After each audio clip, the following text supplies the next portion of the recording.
ఇక last but not least Chittoor జిల్లా. గత ఎన్నికల్లో చిత్తూరు జిల్లాలో ఉన్న 14 స్థానాల్లో కుప్పం మినహా మిగిలిన 13 స్థానాలని కూడా వైఎస్ఆర్ కాంగ్రెస్ పార్టీ కైవసం చేసుకుంటే ఈసారి 2 స్థానాలకు మాత్రమే పరిమితమైంది. కుప్పం నుంచి తన అప్రతిహత విజయ పరంపరను కొనసాగిస్తూ ఉన్న నారా చంద్రబాబు నాయుడు 4వసారి ఆంధ్రప్రదేశ్ ముఖ్యమంత్రిగా ప్రమాణ స్వీకారం చేయబోతూ ఉన్నారు. ఇక చిత్తూరు జిల్లాలో క్యాబినెట్ రేసులో ఉన్న వాళ్ళు ఎవరు చూద్దాం ఒకసారి. పీలేరు నుంచి గెలిచారు నల్లారి కిషోర్ కుమార్ రెడ్డి, నల్లారి కిరణ్ కుమార్ రెడ్డి వాళ్ళ బ్రదర్.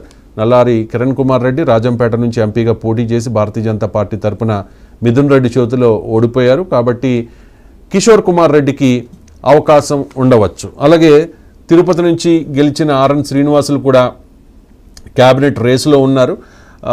అవకాశం దక్కకపోవచ్చు, బట్ ఆయన అయితే ticket in the sense berth ఆశిస్తూ ఉన్నారు, క్యాబినెట్ బెర్త్. ఇక సామాజిక సమీకరణలు, సీనియారిటీ, సిన్సియారిటీ, లాయల్టీ వీటన్నిటిని పరిగణలోకి తీసుకుని క్యాబినెట్ కూర్పు ఉంటుంది.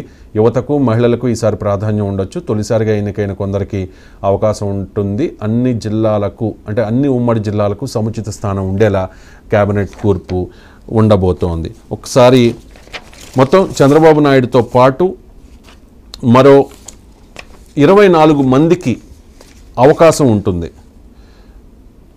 మరో 24 మందికి మాత్రమే అవకాశం ఉంటుంది. ఆ 24లో ఎవరు ఉండబోతూ ఉన్నారు అనేది మరికొద్ది గంటల్లో తేలిపోబోతోంది. ఒక్కసారిగా నేను చెప్తాను. శ్రీకాకుళం జిల్లాలో అచ్చెన్నాయుడు, కోన రవికుమార్, గౌతు శిరీష వీళ్ళ పేర్లు వినిపిస్తూ ఉన్నాయి.